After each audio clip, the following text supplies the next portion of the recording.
Sim. Diego não acreditou no que ouviu. Porque eu parei, eu falei, peraí. Eu olhei pro monitor e falei, não falou isso. Aí eu peguei um equipamento que é parecido com esse, voltei a gravação, mostrei para as pessoas, né? Mostrei para as pessoas o que aconteceu. Falei, olha o que ele falou aqui. As pessoas ficaram, meu, nossa, que deselegante, né? Desnecessário ter falado isso. E ninguém tomou atitude nenhuma no momento, não teve nenhum tipo de represália. Aí peguei meu celular e gravei pelo monitor.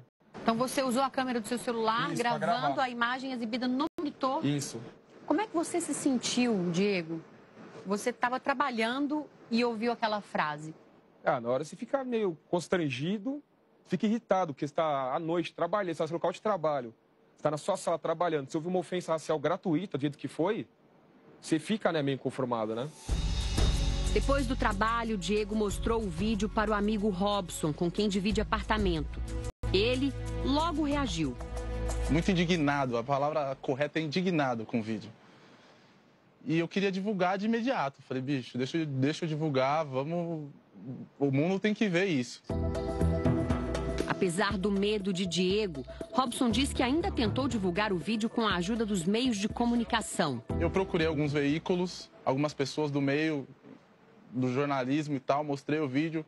Alguns olhavam, isso não vai dar em nada, isso não vai dar em nada, não é o William Bonner, não é ninguém muito famoso, ele só é um âncora. Depois disso, o celular de Diego foi furtado e ele perdeu o vídeo. Mas Robson conseguiu recuperar as imagens recentemente, porque existia uma cópia salva em um site de armazenamento de arquivos. Na última terça-feira, os jovens compartilharam o vídeo com amigos. A gente estava tendo um debate nos grupos negros, com ativistas negros, falando sobre o racismo. Foi quando eu resolvi soltar o vídeo no grupo e perguntar para eles o que eles achavam. Ali já começou o primeiro boom. Quando a gente foi dar por conta no dia seguinte, o vídeo tinha dado aquela explosão toda. A repercussão foi imediata. A atriz Cris Viana publicou em uma rede social: "É racismo, sim. Racistas não passarão." O ator Bruno Galhaço reforçou o coro: racista e machista. Lázaro Ramos lembrou que racismo é crime. O comentarista Paulo Sotero, que aparece ao lado de Vac no vídeo, afirma não se lembrar do episódio. Por nota, ele disse: "Não é algo que tenha ficado registrado na minha memória. No vídeo, não consigo ouvir o que William me diz. Surpreende-me a informação sobre comentário racista. Não acho graça nenhuma em racismo e não creio que William tenha uma postura diferente sobre o assunto." No mesmo dia em que o vídeo ganhou repercussão, William Vac foi afastado do jornal que apresentava. Em nota, o jornalista pediu desculpas àqueles que se sentiram ultrajados, mas afirmou não se lembrar do que disse. Já a comunidade negra diz que jamais vai esquecer a declaração do apresentador. Eu e toda a comunidade negra nos sentimos ultrajados, né? E agredidos. Acho que só desculpas para a comunidade negra é pouco. Ele parte de um pressuposto equivocado que quem faz barulho, quem incomoda, são os negros. O coordenador do Movimento Negro Unificado diz que por trás da fala de William Vac existe uma herança histórica que o Brasil ainda não superou. Na verdade, ele revela o racismo introjetado na sociedade brasileira. É o que determinados setores pensam sobre a população negra. Para a representante da Marcha das Mulheres Negras, a frase de William Vac é mais uma agressão velada que os negros sofrem no dia a dia. As pessoas negras na sociedade brasileira, elas sofrem microviolências, né? Nesse cotidiano que elas têm a sua autoestima massacrada, que elas têm os direitos negados. Esta socióloga diz que declarações como a de William Vac são mais comuns do que se imagina. Quando a gente escuta isso na esquina, no boteco, é piada, é brincadeira, tudo bem. E esse é o problema, né? Essas frases, essa forma de falar, a composição das palavras, né? Isso é coisa de preto, né? Isso é um cabelo ruim. tudo que isso vai se falando vai sendo incorporado no nosso vocabulário e no nosso inconsciente coletivo. Então, as pessoas reproduzem, às vezes, sem se dar conta do que estão reproduzindo. Às vezes, tem gente que reproduz mesmo, sem perceber o que está falando, a grande besteira e a gravidade do que está falando. No Brasil, o racismo é um crime que pode levar à prisão em flagrante, não prevê pagamento de fiança e não prescreve. Mesmo em muitos casos, a vítima não denuncia por falta de provas. Nesta época que nós temos os celulares e todos eles têm câmera, a melhor forma é você realmente documentar o que está acontecendo. Quem é testemunha de uma ação discriminatória, preconceituosa, de assédio, tem que denunciar. Porque o que fortalece o agressor é o silêncio, a certeza da impunidade. Ninguém encosta nele. Para a presidente da Comissão de Igualdade Racial da OAB de São Paulo, o jornalista infringiu a lei. Quando ele falou isso é coisa de preto, ele está se referindo a uma etnia. Então ele atingiu toda a comunidade. Por que é coisa de preto? Outra pessoa também não poderia fazer? Não se tem dúvida que ele emitiu, sim, um entendimento racista. Ele mostrou como ele é, quem ele é. Ele pensa desse jeito. O escândalo foi parar até nas manchetes internacionais. O jornal americano The New York Times chamou a frase do apresentador de piada ofensiva.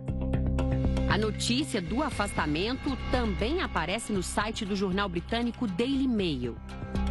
Na Espanha, o jornal El País destacou que o comentário custou o posto do apresentador brasileiro. Nos Estados Unidos, personalidades da televisão que fizeram declarações consideradas racistas também já viraram manchete. O comentarista Rodney Figueroa foi demitido após comparar a ex-primeira-dama, Michelle Obama, com o figurante do filme O Planeta dos Macacos. Já a repórter Lauren Codell se viu forçada a pedir demissão depois de ter sido flagrada nos bastidores fazendo um comentário racista. Ela teria dito: "Estou cansada de dar notícias sobre pretos matando uns aos outros." William Vac pode ser condenado por racismo. Neste caso, a pena mais provável seria o pagamento de uma multa determinada pela Justiça.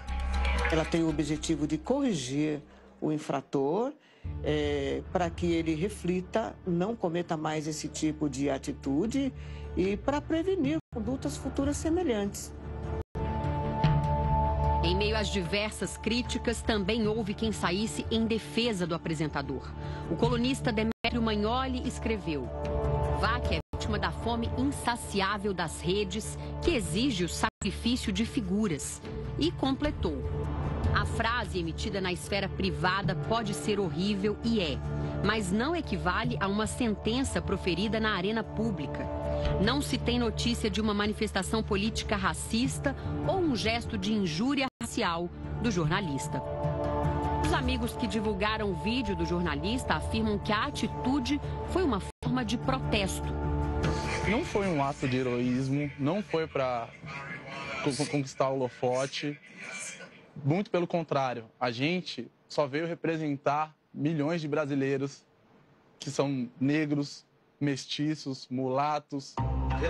Para este professor de história, o episódio mostra que toda a sociedade precisa se mobilizar de fato para combater o racismo no Brasil.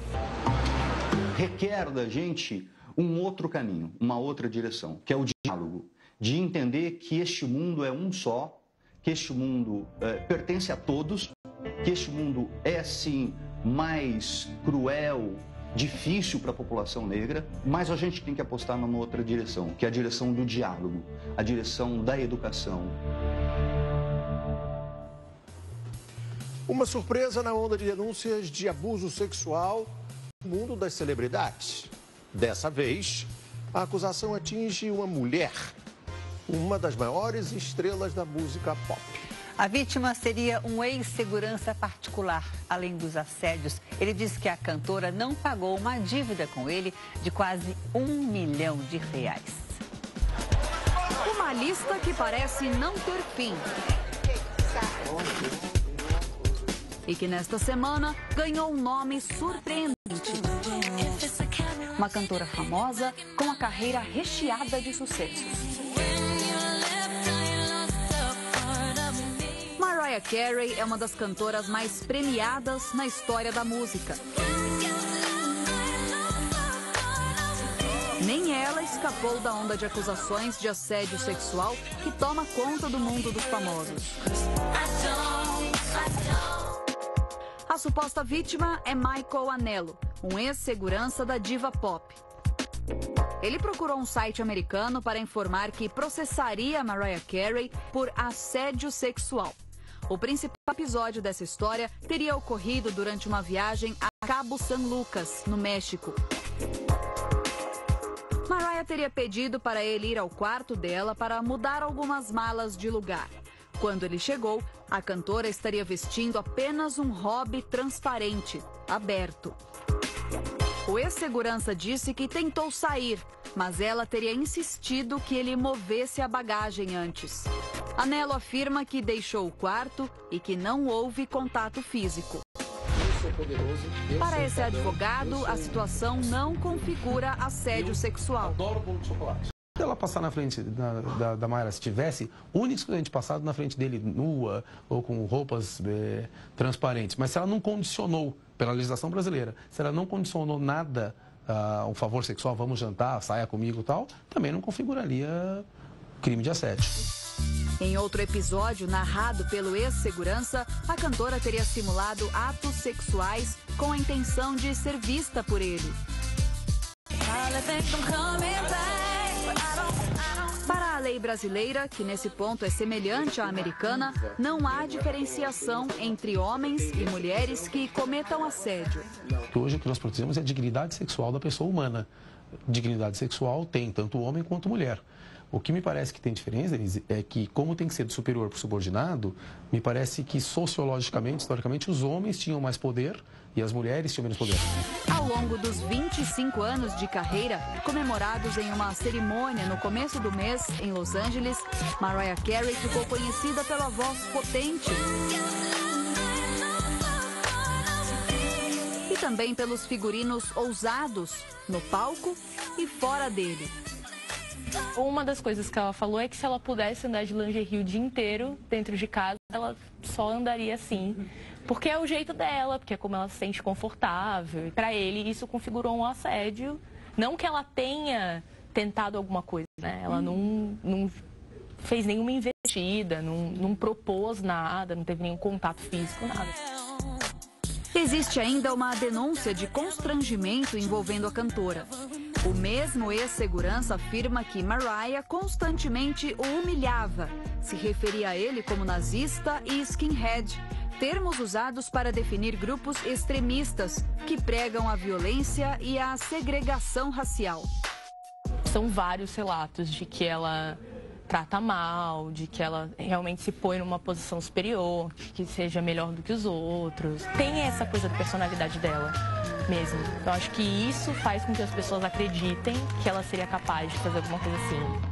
Além das denúncias de assédio sexual e constrangimento, a cantora estaria devendo dinheiro ao ex-segurança.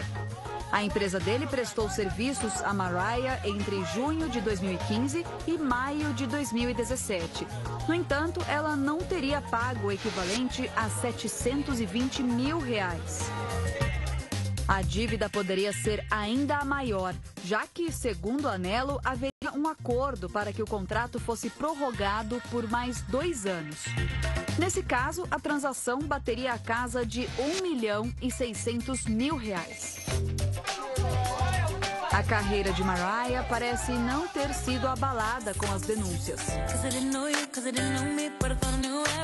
Eu acredito que não vai impactar porque ela já não é mais indicada a prêmios, ela já não lança novos trabalhos para ser boicotada pela mídia, entendeu? Então, acredito que não vai ter grande impacto na carreira dela, não.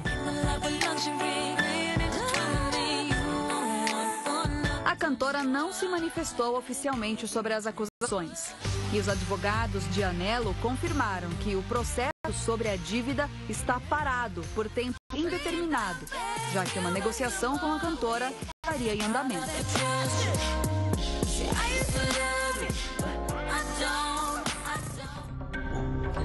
Apocalipse, palavra associada a eventos que levariam ao fim do mundo, está no título de uma nova superprodução. Uma novela que estreia no próximo dia 21.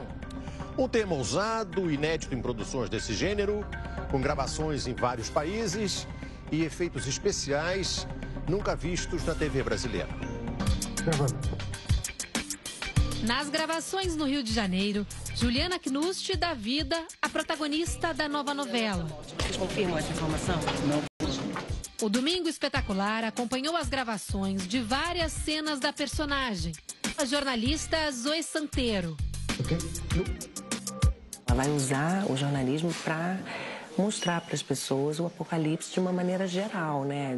De uma forma universal, como está acontecendo em todos os lugares do mundo. Então vai ser lindo. A atriz se diz encantada com o novo desafio. Eu estou muito feliz de estar fazendo, assim, eu cada dia me apaixono mais pela minha personagem. Eu estou aprendendo muito com ela, ela é uma pessoa muito destemida. A novela é baseada em uma das interpretações dos 22 capítulos do último livro da Bíblia. O Apocalipse retrata as catástrofes do fim dos tempos.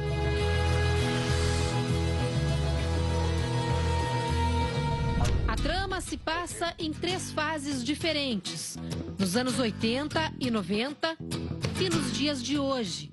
Se você e Débora não conseguem ser felizes juntos, não vou me opor a que sigam suas vidas separados. E terá personagens fictícios escritos para a novela, como o de Juliana. A autora Vivian de Oliveira conhece bem o assunto. Foi ela quem escreveu Os 10 Mandamentos, um dos maiores sucessos da Record TV.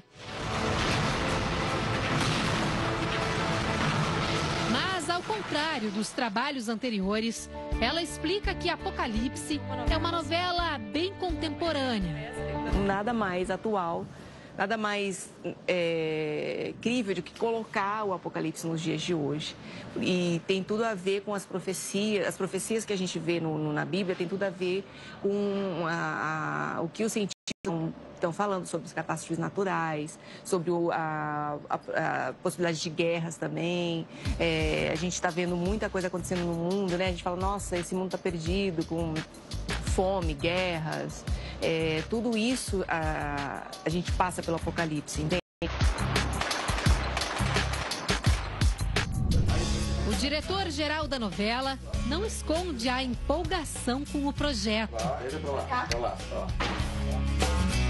Edson Spinello deu uma paradinha na gravação de uma cena para conversar com nossa equipe. Eu acho que é uma coisa inédita, nunca ninguém fez isso, eu não conheço ninguém no mundo que tenha feito coisa do gênero. E trouxe para os dias atuais para que as pessoas possam, inclusive, entender, né, entender que aquilo faz parte, também pode fazer parte do seu dia a dia, enfim. E esse tema é um tema extremamente interessante. E a expectativa já é muito grande em cima do Apocalipse. Júlia. Boa noite, detetive. A superprodução está sendo gravada em 4 países: Brasil, Estados Unidos, Itália e Israel. Spinello garante que, ao longo de toda a novela, haverá muitas cenas de catástrofes e destruição, que vão se passar em lugares diferentes do mundo com a ajuda de efeitos especiais.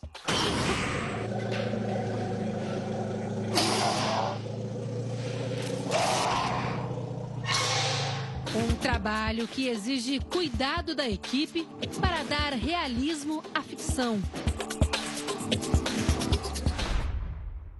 No complexo de estúdios foram construídos cenários grandiosos, onde boa parte da trama vai se desenrolar, como por exemplo esse hospital, que foi recriado com uma realidade impressionante.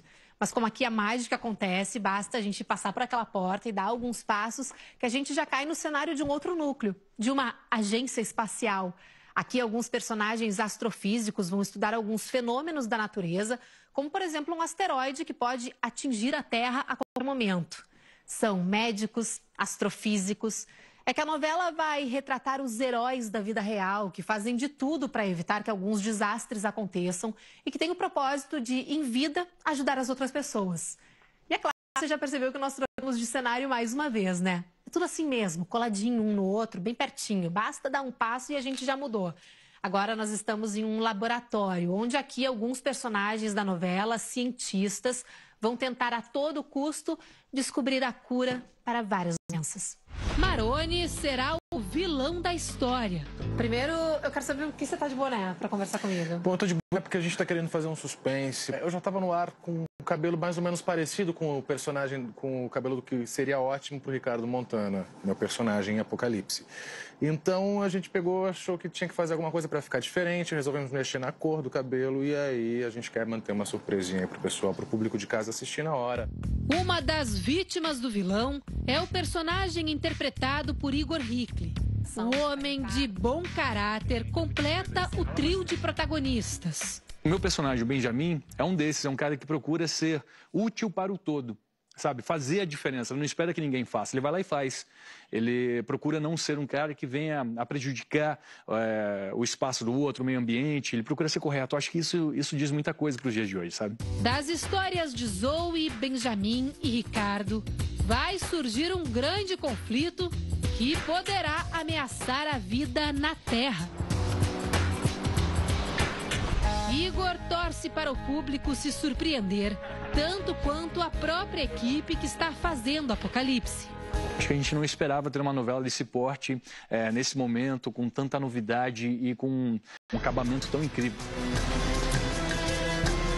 A nova novela da Record TV estreia no dia 21, às 8h30 da noite. Apocalipse é uma novela que é uma marca, né? Uma marca que todo mundo associa ao final do mundo e tem muita ação e tem muito drama, tem romance, tem tudo. É uma grande história, um grande novelão que a gente chama. Mas respira, calma. Inspira, profundo e expira. Outra vez, inspira. Agora, mitos e verdades da alimentação. O iogurte vai bem puro, com frutas, sementes e até pratos salgados. Mas fique atento na hora das compras. Existem produtos que parecem, mas nem iogurte de verdade eles são.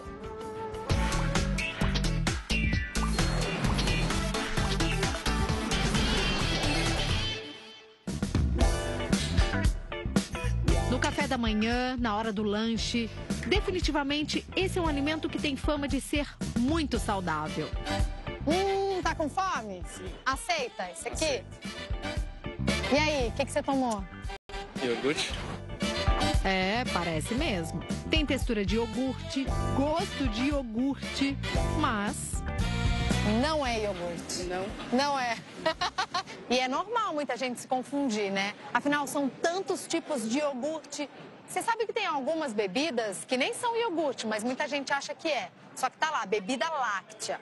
Por isso, o Domingo Espetacular veio pras ruas para dar de bandeja não só algumas amostras, mas as informações que você precisa saber sobre esse assunto.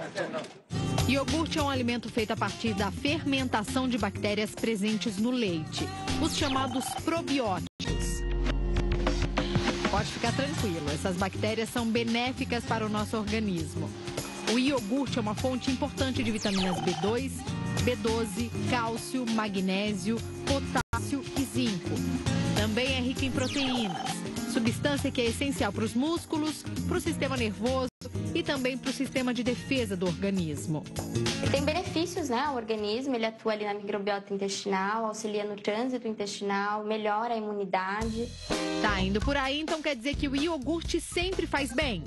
Depende para quem que a gente vai estar oferecendo, indicando, então, esse produto, esse alimento, né? Então, se é uma pessoa que tem alergia, por exemplo, à proteína do leite, se é uma pessoa intolerante ao leite, então é sempre bom passar realmente com um nutricionista para ele indicar qual que é a melhor opção. Além de quem tem alergia ou intolerância às substâncias do leite, os diabéticos também devem consumir com equilíbrio. Ele precisa se preocupar com o açúcar, por causa do nível de glicemia, e precisa se preocupar também com o teor de gordura, porque aumenta o colesterol, aumenta o triglicérides, que também vai acabar prejudicando o quadro clínico ali daquele paciente. Nos refrigeradores dos supermercados, o iogurte divide espaço com muitos itens parecidos, né? Sabe aquele potinho com creme rosinha que a criançada adora? É iogurte? Não, não é iogurte. O nome disso é queijo petit suisse.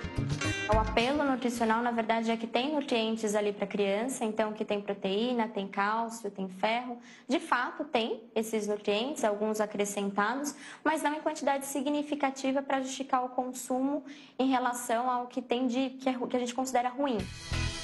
No mesmo time das sobremesas está o creme de chocolate. Aquele famoso, gostoso e também cheio de açúcar. O pote tem em média 130 calorias. Já aquela bebida com lactobacilos vivos é um primo bem próximo ali do iogurte. É o chamado leite fermentado. Tem uma quantidade ainda mais concentrada de bactérias. São bactérias benéficas para o intestino, então que melhora ali a microbiota intestinal da criança. O problema é que algumas marcas têm uma adição muito grande ali de açúcar, né? Mas hoje nós já temos marcas que não têm adição do açúcar, né? O que é bem interessante. Basta a gente ter um olhar ali mais minucioso e procurar. Ah, também tem a coalhada, que não é iogurte, mas engana muita gente. Sabe o que é isso aqui? Não. Coalhada. Que é bem parecido com o iogurte natural, sem açúcar, né? Enquanto o iogurte é resultado de uma fermentação bacteriana, a coalhada é o produto da coagulação do leite, ou seja, o líquido que vira gel. Ela é fonte de proteína, tem cálcio também, né, mas menos do que o iogurte natural, por exemplo. Agora que você já sabe o que é e o que não é iogurte, hora de listar os melhores e os piores produtos para sua alimentação. Em quinto lugar, aquele que você viu no começo da reportagem, a bebida láctea. Uma bebida láctea porque ele não é 100% o composto do leite, ele é apenas 50%. Então ele tem um teor reduzido, né, de proteína e de nutrientes também como cálcio. 100 gramas da bebida láctea tem menos de 3 gramas de proteína. Uma proporção muito inferior quando comparado aos outros itens do nosso ranking. Em quarto lugar, a gente tem o iogurte do tipo grego. Ele é uma boa opção proteica, né? Mas ele tem mais gordura. Em média, 100 gramas de iogurte grego tem 5 gramas de proteína. O iogurte grego tem uma textura mais grossa do que o iogurte padrão. A receita original, conhecida na Europa, costuma ter menos açúcar do que aquela que conquistou o paladar dos brasileiros. Com calda e frutas, ele pode chegar a 120 calorias. A calda, normalmente, ela não é da fruta, né? Ela é a calda pronta, né, da indústria, rica em açúcar, também rica em aditivos químicos, então não seria o ideal.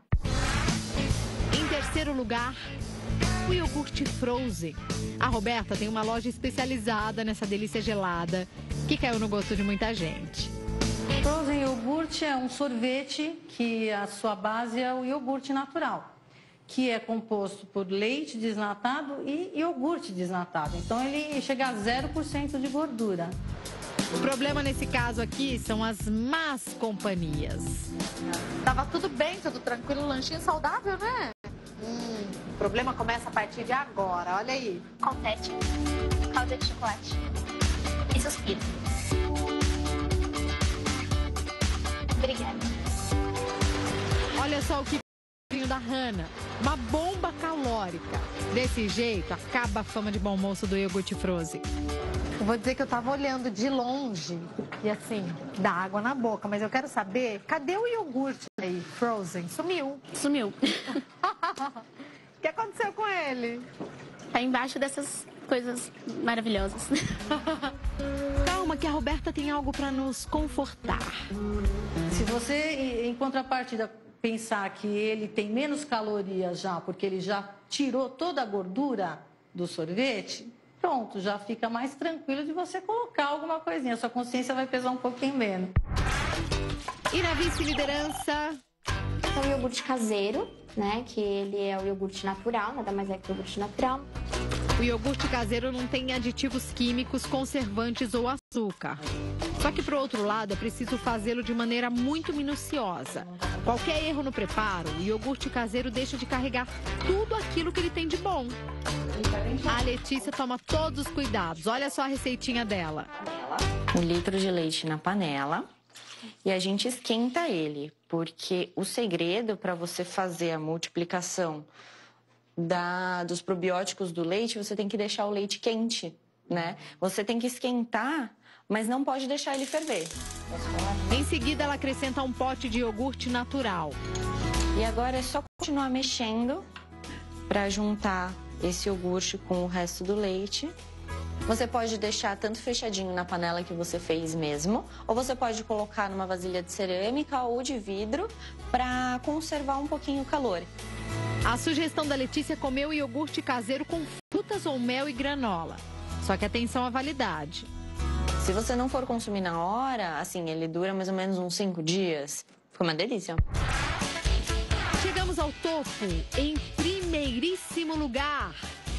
Seria o iogurte natural, né, que a gente compra. A gente tem 2 versões dele, o iogurte integral e tem também o iogurte desnatado, que é a opção 0. O que muda realmente é o teor de gordura.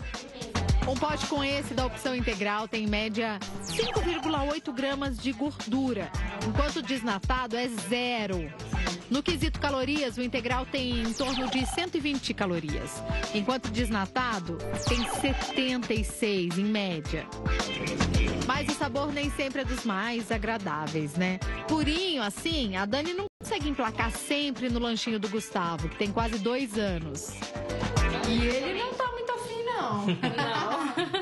Se tiver um docinho ali, Sim, junto com o iogurte, ele vai comer. Exatamente. Se a gente colocar mais, bater ou, de repente, colocar uma fruta.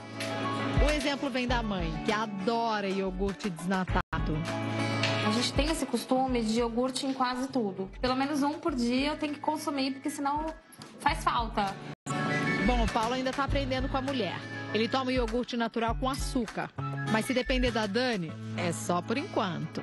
Agora vamos rever certinho o seu peso. Aí ela começa a fazer esse com esse tratamento desnatado. Porque você gosta desse aqui, integral adoçado. Isso, mas na verdade para ela não. O saudável mesmo é esse aqui. Entre erros e acertos, inclua na sua dieta a mais importante das sugestões. Ler sempre o rótulo para saber se está fazendo a escolha certa, em favor da sua saúde. Se a gente vê lá corante, saborizante, outros aditivos, a gente já vê também que não é tão natural. Então a gente poderia não considerar uma opção de compra. Ou seja, vá com tempo para o supermercado, é isso? Vá com tempo. Não leve a criança, né, ao supermercado. Você se considera ansioso? Tem sempre aquela inquietação, aquele medo, aquela preocupação com o futuro? Uma pesquisa revela que mais de 18 milhões de brasileiros sofrem com chamados transtornos de ansiedade. E a nossa equipe mostra as razões disso e traz dicas para você evitar que as preocupações normais do nosso dia a dia se transformem em doença. Você se considera ansioso? Tipo, o evento é no domingo.